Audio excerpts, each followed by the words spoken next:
Hello, fifth graders. This is our math video for Monday, May 5th.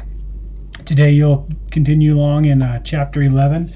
This will be lesson 9, and it'll be pages 851 to 859 in your math book. We'll start with that. You're going to be measuring again today. If you remember back, a couple weeks ago, week and a half ago, you were measuring with inches. And I talked about you're going to be, and I had the ruler for you, tape measure for you, and like a sewing measurement thing for you as well. But today we're going to be jumping into the metric system. So again, you're going to need a ruler that has inches, which are on the bottom, and then has the metric system up on the top. And what you're going to be working with today is millimeters and centimeters. Not centipedes, but centimeters. I believe it's on page 851. It's either on 851 or 852. There's one of those little boxes that is going to be showing you kind of what I'm trying to show you right now. It'll show you millimeters, which are really tiny. Think about almost like the width of an ant. And then also centimeters, which aren't big. Millimeters are tiny, again, like the width of an ant, a small ant, not a carpenter ant, and then centimeters. I have put a copy of that into the Moodle document. It'll be useful for you.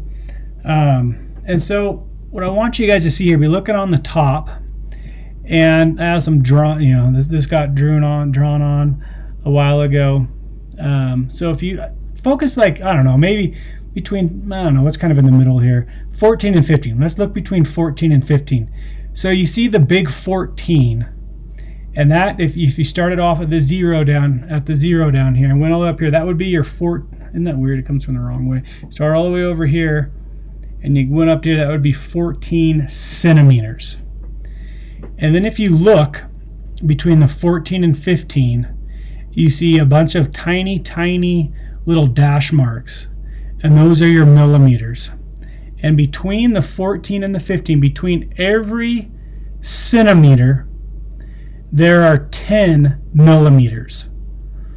And so right there in the middle, that longer line in between there, that would be 14.5 centimeters.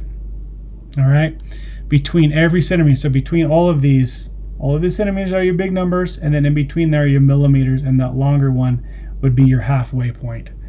So you're going to be measuring some lines, then you're going to be drawing some lines to a certain length, just like you did back with inches. Make sure you use centimeters and not inches. I don't remember if it's on all of them or just some of them, but it'll ask you to measure to the nearest centimeter and then to the nearest millimeter. And then I believe it's in today, it'll be asking which one's more accurate, to the millimeter or to the centimeter. And I don't want to talk a lot about that because that's something I want you guys to figure out. Which do you think would be a more accurate measurement of something, to the millimeter or the centimeter? And I don't want to say a whole lot more about that because I want you to do that. That's part of your assignment. Metric system, and then we'll continue to build along on that. Get to meters and then kilometers, which you've heard me talk about back at the building over there. You're going to be doing questions 14 through 15. May sound like a lot, but you're going to be fine. Again, I don't know if you guys remember, again, back, you measure like a fish, and there's lines. So you're like, do I start the nose of the fish? What part of the end of the fin? There's lines there. Measure it.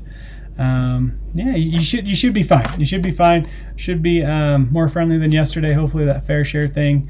And some of you got to draw those X's nicely. It's from yesterday. It's in the past. Don't panic about it. Those of you that got it done anyway. Welcome to the metric system. We are one of the only countries that don't use the metric system, which is really not a big deal. But anyway, it's just kind of interesting. We've talked about that with milk jugs. I'll talk about milliliters, and we'll get to that as well, which is in comparison to ounces, cups, liters, quarts, gallons, so forth and so on. So anyway, what you'll see is this is in like a base 10, which most of our stuff is in base 10, so clocks and whatnot, clocks and inches and so forth. But anyway, you're going to be good. You're going to be fine. Work hard. Pay attention. Read carefully. Enjoy your day. Hopefully the wind's a little bit weaker today. Anywho, Take care. Talk to you online. Adios.